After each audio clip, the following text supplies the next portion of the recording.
What they don't tell you when you turn 12 is that there are only a few years left before your life will change forever.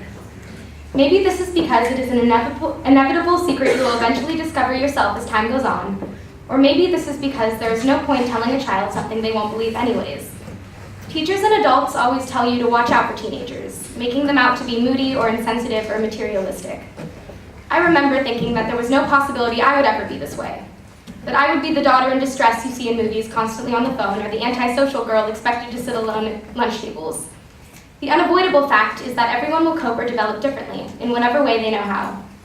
A part of life is dealing with what is thrown at you, and the best advice I can give is to find your own way to deal with these things, one that you know will work or at least help you. I was thankful enough to have a grandmother who told me how to escape the intimidating depths of teenagehood early on. As we ate lunch one day, she said to me, "Why do you like the crust so much? Savor the white part of the bread for as long as it will last." She enjoyed simple foods because to her they were not simple.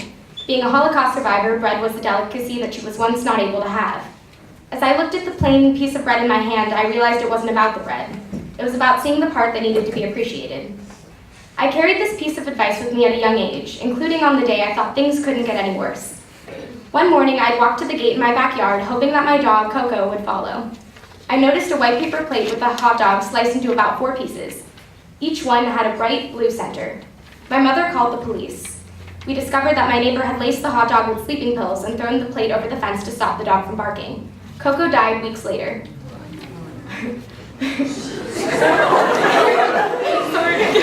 I wondered how someone could harm an innocent animal, a family pet. I had seen a glimpse of reality. I understood evil because it had happened to me, and it opened my eyes to cruelty in ways that even my grandmother's Holocaust stories couldn't. I knew what the adults were talking about. There were bad people with bad intentions. Since then, I have carried a pragmatic way of looking at things, which I have tried to use to counsel the first graders that I work with. I've worked as a youth advisor at the same elementary school for 4 years. It has allowed me to see how a teacher's bad day can set off the worst in a child, bringing up emotions the child has been desperately trying to push to the back of their mind. One Sunday morning, the first grade teacher yelled at a boy named Jonah for not sitting in his assigned seat. He ran out of the room in tears, and the teacher motioned me to follow. The little boy led me to the crafts room and began to draw something on a piece of paper. "She's just trying to make sure you sit in the right seat," I attempted. He continued to draw like I wasn't in the room. "What do you want for your birthday?" he said without making eye contact with me. "A car," I joked. "Lucky, I want my parents to get back together again," he said. I remembered Coco. While I mourned, my friends and family told me it was only a matter of time before she passed because she was already of old age. That only made me angry, which prevented me from reminiscing over the fun times I had the opportunity to have. I was angry because my neighbor did kill my dog, and all I wanted was for someone to say it to me out loud. Jonah needed to know what I didn't. It was up to me to remind him of how grateful he should be to have such loving parents, and it was up to me to tell him that their love would get him through this divorce. This was the first time I understood what we tend to overlook. We are quick to accept a negative viewpoint without giving thought to the good that might come from a circumstance. Maybe Jonah's parents were fighting too much, and their divorce will create a better environment for him to live in. Maybe his parents will be happier, and he will do better in school as a result. What we as a society tend to miss are the good things, the couples that have become better parents after divorcing, and the children who love their step-parents like family. We forget to think that things might not be as bad as they seem. It's easy to forget how powerful gratitude and positivity truly are, as they are concepts that are usually easier to talk about than to implement. But we should try to help others see the underlying good in the world. We should try to help them experience the light in it, even if it's something as simple as appreciating the white part of the bread.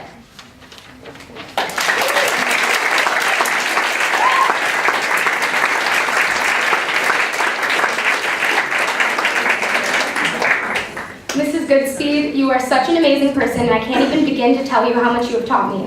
Thank you for believing in me. You know so much, and I know you're going to continue to inspire so many others. Mrs. Hagee, I am so truly lucky to have been able to have you as a teacher. I love your stories and your sense of humor. I'm going to miss being called Lilyhammer every day, and thank you for making learning fun. Mrs. Zeisler, thank you for putting up with me these last 4 years. I couldn't have asked for a better advisor, and you always know the right thing to say to cheer me up. Miss Tadeo, you are super sassy, but it's the thing I like most about you. Thank you for all the fun times and Cheetos. Devin, you have such a beautiful soul, and your laugh never fails to brighten up my day. I love you.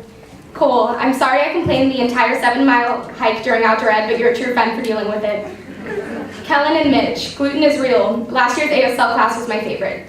Milana, I love our talks about the future even though they stress me out. Bio and psych have been fun.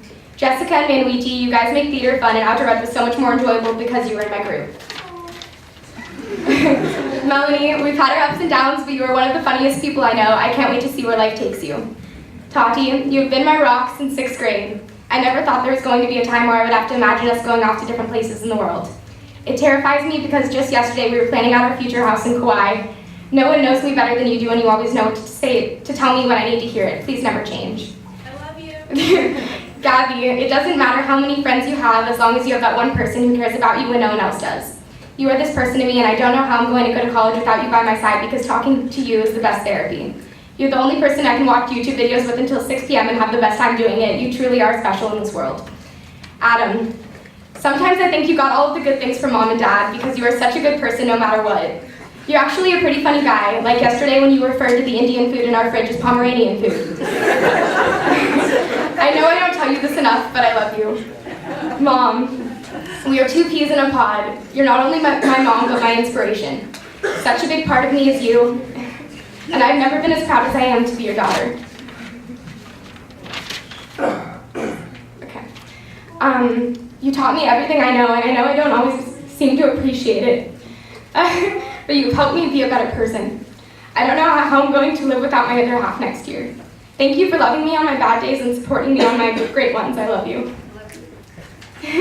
Dad, even when I feel fearless, I can hear your voice in the back of my mind whenever I need advice.